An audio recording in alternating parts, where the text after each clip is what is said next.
Enseguida, Nuria, si hay novedades, gracias. Muchas gracias, Nuria González Rouco, ahí en el lugar. El trabajo y las imágenes de un enorme operativo. Nos podemos quedar con estas imágenes mientras saludo a Ezequiel Sicardi, que es consultor aeronáutico. Ezequiel, ¿cómo andás? Buenas noches. Franco, buenas noches. Un saludo para todos. Gracias.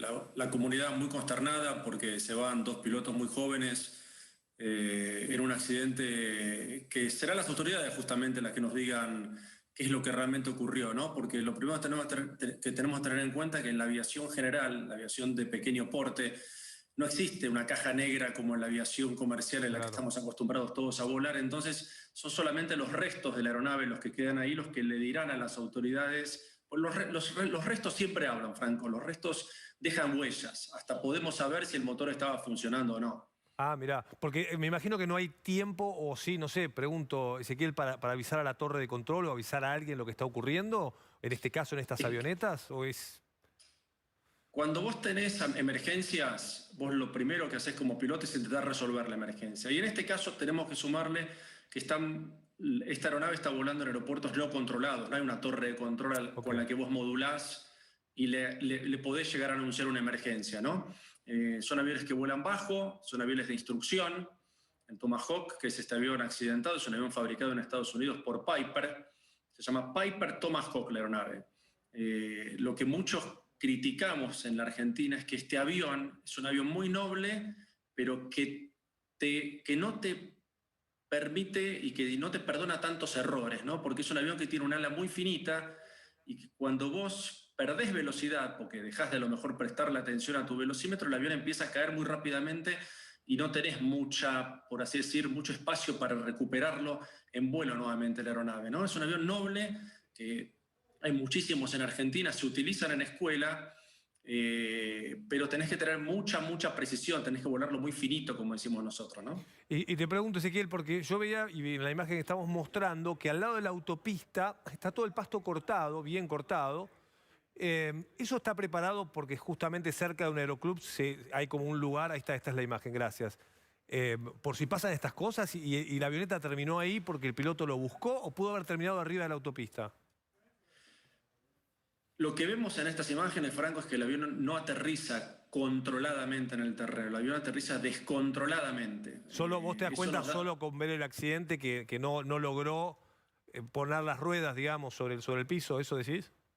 Sí, porque justamente lo podemos comparar, por ejemplo, con el accidente que hubo hace un tiempo, si te acordás, con un avión que aterrizó en un maizal, que se quedó sin sus dos motores. Ese avión, cuando aterrizó, dejó rastros en el terreno porque venía controlado hacia tocar en el terreno. En este caso no vemos eso, vemos que el avión está relativamente compacto en un solo espacio, en el terreno donde prácticamente cayó, prácticamente sin volar, como decimos nosotros. El avión cae en esta posición, de arriba hacia abajo, sin tener contacto con el aire, lo que nos da la pauta que a lo mejor ese avión perdió sustentación en vuelo, ¿no? Haberse quedado sin combustible, yo creo que es una opción no del todo valedera, porque por más que te quedes sin combustible, Franco, tenemos que tener en cuenta que los aviones siempre planean. Y Claro. el ejemplo que podemos darle a nuestra audiencia es el famoso acuatizaje del río Hudson, donde el avión no se queda sin combustible, pero se queda sin dos motores, que es más o menos lo mismo, y el avión acuatiza de manera controlada hacia el terreno. No, pero además, siendo un piloto y un aprendiz, sería raro que no es que estaban haciendo un vuelo, ¿no? Si es un vuelo de aprendizaje, es muy raro que no tenga combustible, ¿no?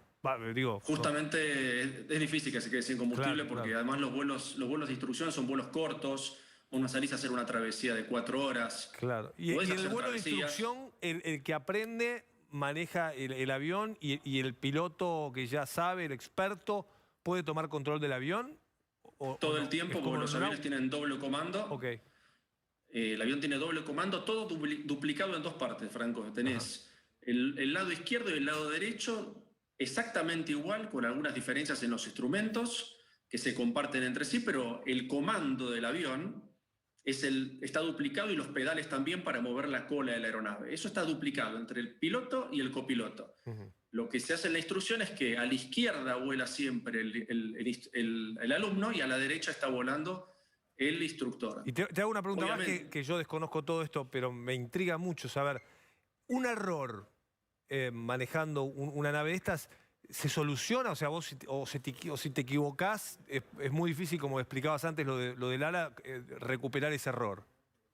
Los errores los vas a recuperar con algo muy básico, Franco, que es altitud. Si vos tenés altitud, recuperás errores. Si no tenés altitud, si estás volando muy bajo, como por ejemplo en una aproximación a una pista, como era este caso, cualquier error no tenés espacio, no tenés manera de volver a recuperar la aeronave si efectivamente la aeronave perdió sustentación, ¿no? Nosotros en la aviación tenemos una frase que la aprendés desde tu primera hora de vuelo, que dice: la altura conserva tu dentadura, Franco, y cuanto más alto estás volando, Mirá vos. más espacio tenés para resolver situaciones de emergencia como pudo haber sido esta, ¿no? Y esta te hago para la gente, más que nada, no para los que les gusta volar o el avión. Digo, tenemos muchos accidentes. ¿Hay estadísticas de estas caídas de avionetas? Porque sabemos que los aviones comerciales son absolutamente seguros, súper seguros.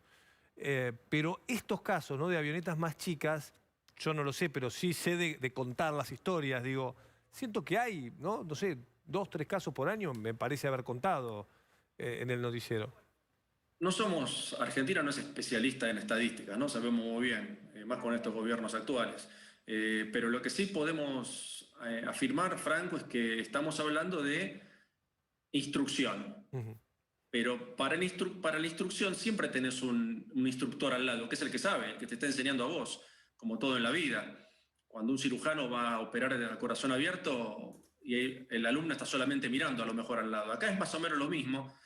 El inspector y el instructor, perdón, es el que más sabe de vuelo y es el que tiene que tener la capacidad de reaccionar ante fallas del alumno. Claro. Respondiendo a tu consulta, siempre van a haber más accidentes en escuelas de vuelo que en la aviación comercial, porque estamos hablando de situaciones distintas, Sí. vuelos a baja altura, donde muchas veces en aviones como estos, que no te permiten y no te dan espacio a resolver situaciones, podés pagarla muy caro, Franco, porque serán las autoridades, en definitiva, las que nos dirán qué pasó con este avión, porque como te digo, hasta el motor podemos saber si estaba funcionando o no, por cómo estaban las palas, si las palas giraban, podemos saber si efectivamente el motor en el momento del impacto estaba funcionando o no. Por eso Nuria, recién le escuchaba hablando, decía que las autoridades se llevan cada tornillo de la aeronave porque cada tornillo deja una huella, Franco, deja un ADN, que son los inspectores luego que los analizan y saben decirnos a lo largo del tiempo, luego de la inspección, qué es lo que realmente ocurrió.